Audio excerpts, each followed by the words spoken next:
Hello friends, स्वागत है आपका हमारे YouTube channel SM tips and trick में। दोस्तों ये सैमसंग का फ़ोन है दोस्तों, और इसमें अचानक जो है टच काम करना बंद कर दिया है। दोस्तों सैमसंग का आपका कोई भी फ़ोन हो, अचानक से यदि प्रॉब्लम ऐसा आपके साथ भी हो सकता है दोस्तों, या हो गया है, तो इस वीडियो को आप लास्ट तक ज़रूर देखना। यहाँ पे देख लीजिए, हम इस फ़ोन को रिबूट करना चाहते हैं तो भी नहीं रिबूट कर पा रहे हैं, और ना ही इसको स्विच ऑफ कर पा रहे हैं, ना ही हमारा जो है टच काम कर रहा है दोस्तों। तो ऐसा प्रॉब्लम यदि आपके साथ हो गया है तो सैमसंग का कोई भी फ़ोन है दोस्तों, इस वीडियो को लास्ट तक आप ज़रूर देख लीजिए। और यदि आप हमारे चैनल पर नए तो हमारे चैनल को सब्सक्राइब जरूर कर लीजिए दोस्तों।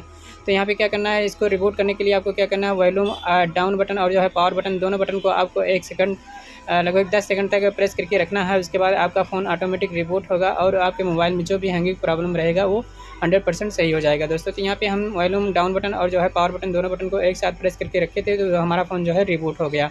आपका सैमसंग का कोई भी फ़ोन हो दोस्तों, इस ट्रिक का एक बार इस्तेमाल ज़रूर करके देख लीजिए। इस ट्रिक का इस्तेमाल करने में कोई पैसा, कोई चार्ज नहीं लगता है।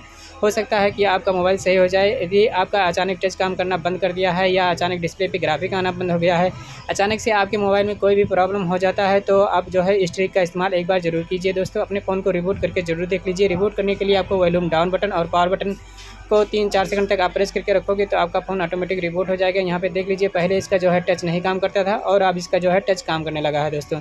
ऐसा प्रॉब्लम अधिकतर उस फ़ोन में आता है जिसका जो है फ़ोल्डर चेंज हुआ रहता है, उसमें अधिकतर ये प्रॉब्लम ज़्यादा आता है दोस्तों। तो वॉल्यूम डाउन बटन और पावर बटन, दोनों बटन को एक साथ प्रेस करके आप जो है अपने फ़ोन को एक बार रिबूट कर लीजिए। उसके बाद आपके मोबाइल में जो हैंगिंग प्रॉब्लम रहेगा वो सही हो जाएगा दोस्तों। तो कैसा लगा वीडियो अच्छा लगा तो लाइक कीजिए, कमेंट कीजिए, अपने दोस्तों के साथ शेयर कीजिए।